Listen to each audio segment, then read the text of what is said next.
pengetua, guru besar, penolong kanan, dan guru sekalian.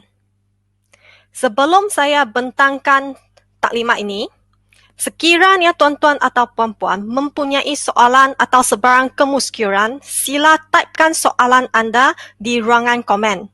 Nanti kami akan adakan sesi soal-jawab untuk menjawab soalan tuan-tuan dan puan-puan. Oleh sebab jumlah kes COVID ini yang semakin tinggi, maka KPM telah tutupkan semua sekolah kecuali pelajar SPM 2020 yang perlu balik ke sekolah.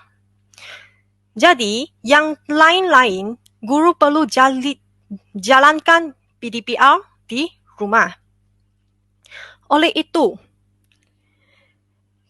untuk pelaporan PDPR ini, yang pertama, kita hendak memastikan pembelajaran murid berlaku secara optimum. Dan ada juga pelaporan yang kedua.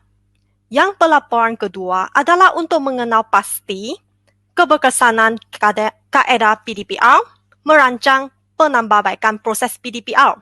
Okay. Untuk pengetahuan tuan-tuan dan puan-puan, yang pertama ini, okay, untuk pelaporan harian ini, semua cikgu perlu isi selepas menjalankan PDPR.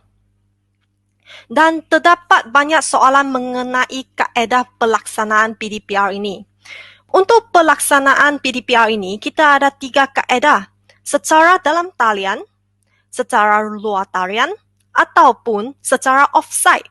Dan sebagaimana yang diberitahu oleh Puan Saada tadi, di Klang, kebanyakan kita buat dalam talian atau luar talian saja sebab kita tak perlu lagi offsite.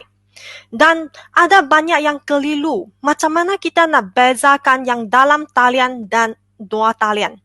Untuk dalam talian, okay, kita tengok. Dalam manual PDPR 2020, dia ada tulis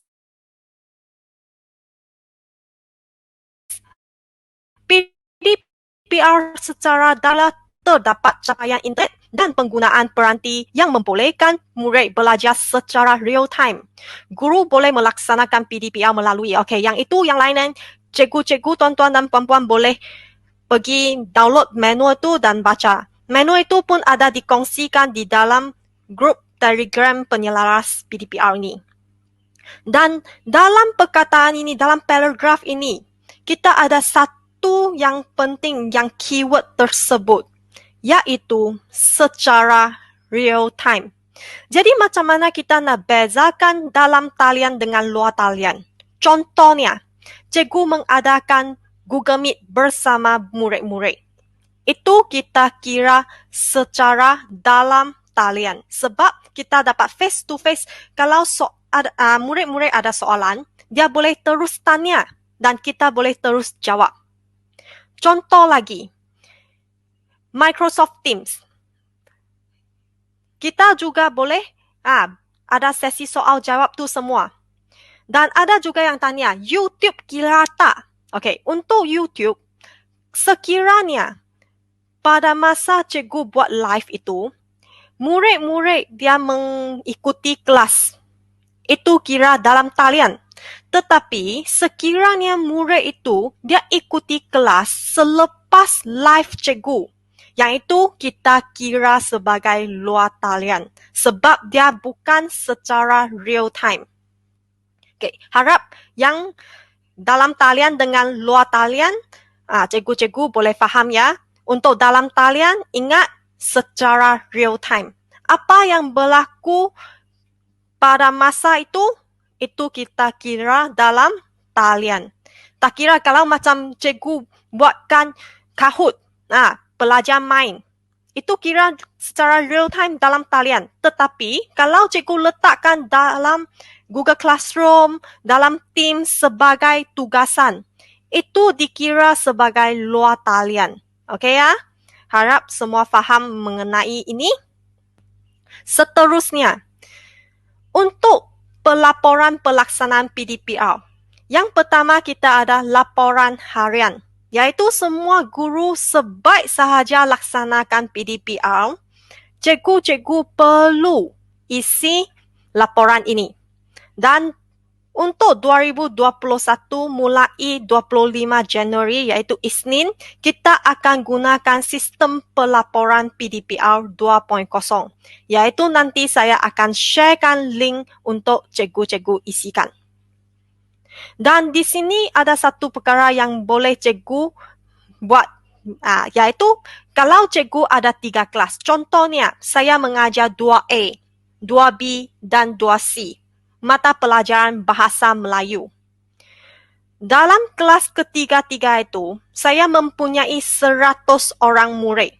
Jadi, saya boleh gabungkan sekali untuk tulis dalam laporan tersebut. Saya tak perlu tulis 3 kali. Okay? Tulis sahaja sekali untuk gabungan kelas itu. Dan di sini adalah maklumat-maklumat yang perlu kita laporkan dalam PDPR 2.0 ini.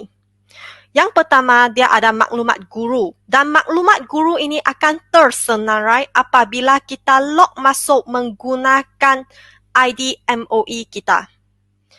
Selepas itu, kita perlu ada pula yang kaedah-kaedah guru secara dalam talian. Manakah kaedah yang kita gunakan?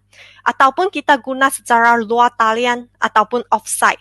Nanti akan tunjukkan paparan sistem pelaporan 2.0 ini. Dan kita perlu isi juga penglibatan murid. Dan di sini ada lagi satu kaedah PBD. Untuk pentafsiran bilik darjah ini, sekiranya cikgu-cikgu menjalankan PBD, cikgu perlu tikkan mana yang cikgu jalankan. Sekiranya tiada, cikgu boleh tik pada ruangan tiada. Iaitu guru tidak melaksanakan PBD. Dan untuk pelaporan PDPR ini, kita akan mula daripada 25 Januari, iaitu Isnin. Cikgu-cikgu selepas PDPR, cikgu isi. Dan cikgu isi lepas tu akan disampaikan, kami akan semak data-data itu. Dan di sini diharapkan pengetua dan guru besar bolehlah buat semakan di platform tersebut. Dan seterusnya, KPM akan buat semakan juga. Dan tadi ada cakap untuk pelaporan ada 2 jenis. Yang pertama adalah pelaporan harian, iaitu pelaporan yang perlu diisi oleh semua guru yang menjalankan PDPR. Yang pelaporan kedua ini, laporan secara berkala, JPN telah mengenal pasti 11 buah sekolah, iaitu JPN telah pilih sekolah dan nanti akan kami hubungi sekolah tersebut sebab sekolah tersebut dia perlu membuat laporan secara berkala. Iaitu yang kedua ini, paparan yang ini bukan semua cikgu tetapi hanya kepada sekolah yang terpilih. Dan untuk laporan secara berkala ini, dia ada beberapa jenis. Satu, untuk soal selidik pentadbir. Yang kedua, untuk soal selidik guru. Ketiga, soal selidik murid. Dan keempat, soal selidik ibu bapa. Untuk pentadbir guru dan murid ini, seminggu sekali perlu diisikan, iaitu pada hari Jumaat, pentadbir guru dan murid perlu isi. Dan sekiranya, contohnya, pentadbir memilih cikgu A untuk menulis laporan ini. Kita tidak galakkan supaya tiap-tiap minggu itu kita tukar seorang cikgu, tukar lagi. Dan untuk murid juga, kita janganlah asyik tukar. Dan selepas pilih murid yang menjawab soal selidik ini, kita kena bagi tahu juga ibu bapa. Sebab ibu bapa dia akan mengisi. Seterusnya, di sini kita ada catat alur pentadbiran tinjauan berkala, iaitu JPN atau PPD dia mengenal pasti sekolah dan selepas itu pentadbir akan dimasukkan dalam grup Telegram itu, iaitu tadi saya cakap kami akan hubungi sekolah tersebut. Dan selepas itu pautan soal selidik ini akan diberi dan sekolah yang terlibat perlu mengisi soal selidik setiap minggu. Manakala ibu bapa 2 kali seminggu, dua minggu sekali. Dan BPSH akan membuat analisis dan pelaporan mengikut soal selidik. Okay, ini merupakan pecahan bilangan pelaporan PDPR untuk 2021. Jadi di Selangor, dia ada kategorikan setiap satu kategori kita perlu ada satu sekolah. Dan di sini bagi kita bahagian kita daerah Klang, okay, kita perlu ada sekolah dari SMK luar bandar. Okay, jadi ini adalah merupakan kaedah pelaporan pelaksanaan PDPR 2021, iaitu laporan harian dengan laporan berkala.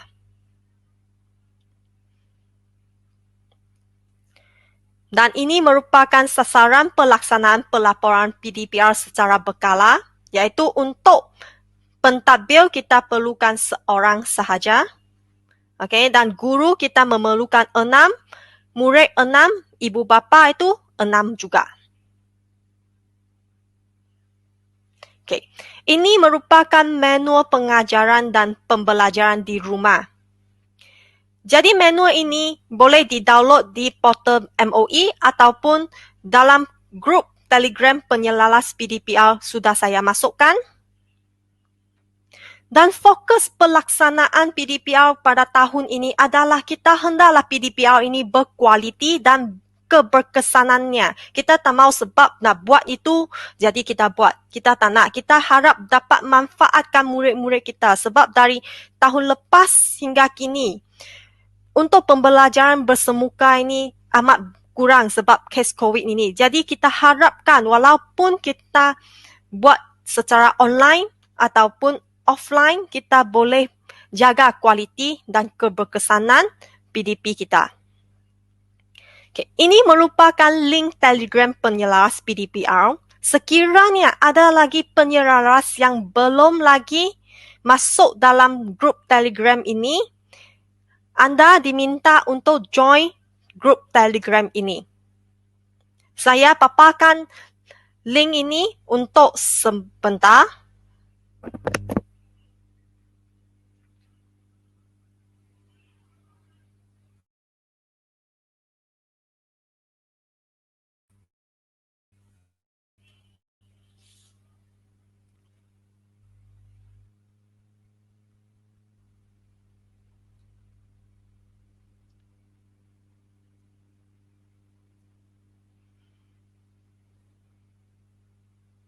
Okay, seterusnya, sekiranya grup ini tidak dapat dimasukkan, okay, cikgu-cikgu ataupun penyelaras yang sedia ada, boleh maklumkan kepada saya akan tolong add-kan ya.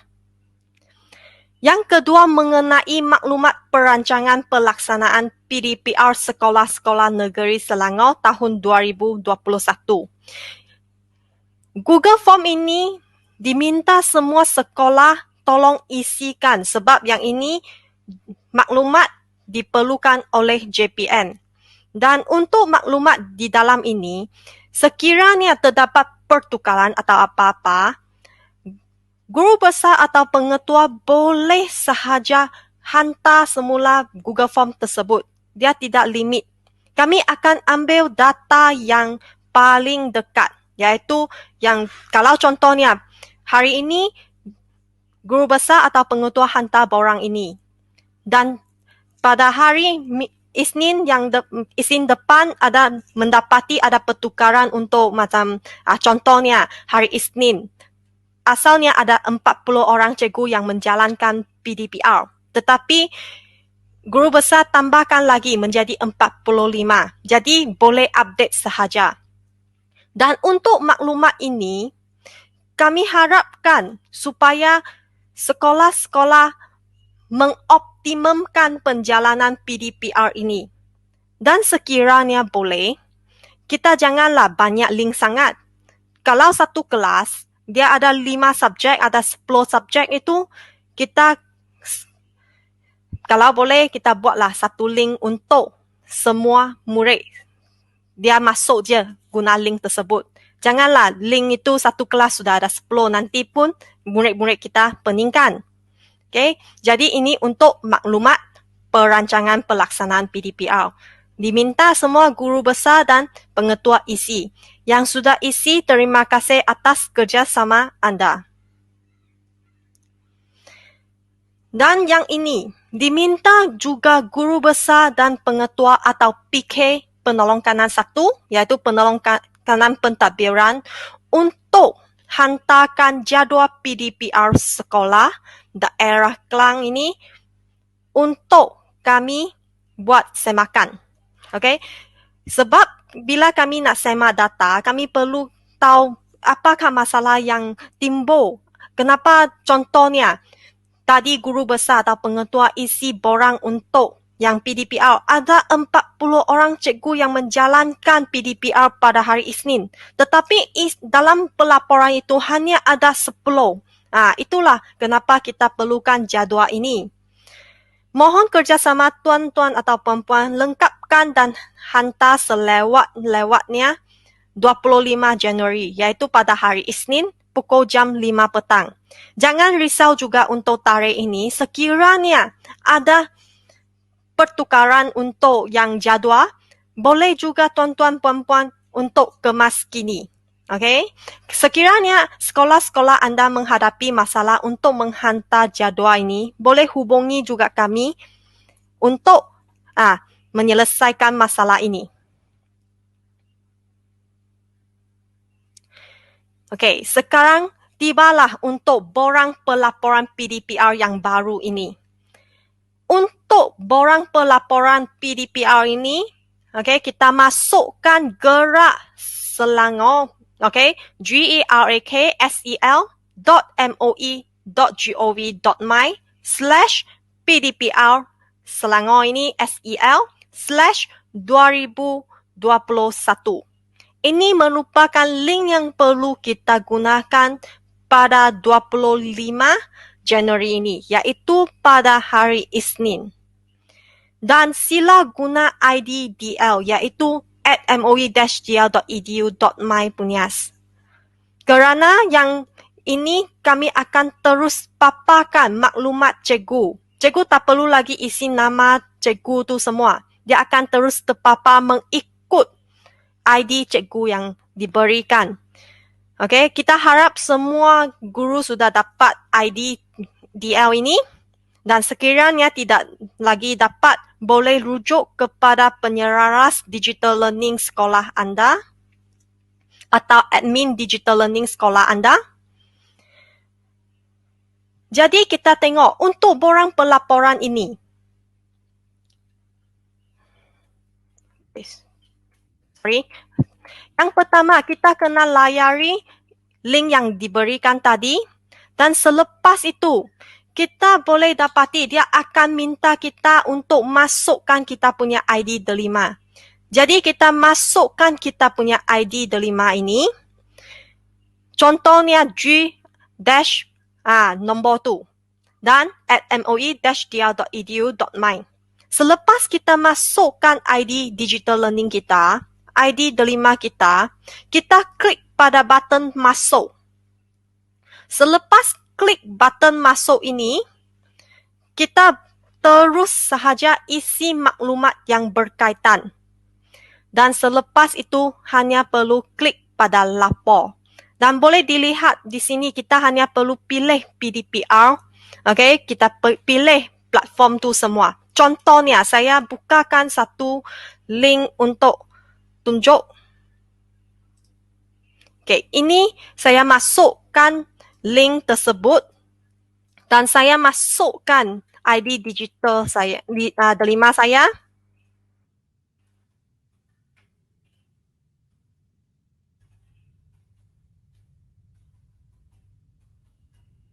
Dan saya klikkan masuk.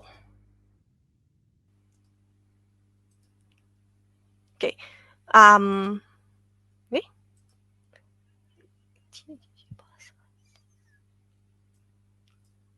Okey, sebab dia akan tulis capaian ke pangkalan data gagal. Sebab ID delima tak tepat. Okey, kalau kita ada ID delima yang lain, okey, yang cikgu-cikgu boleh gunakan, cikgu boleh tolong gunakan. Okey, yang di sini dia nanti akan masuklah paparan yang seperti saya tunjukkan dalam PowerPoint ini.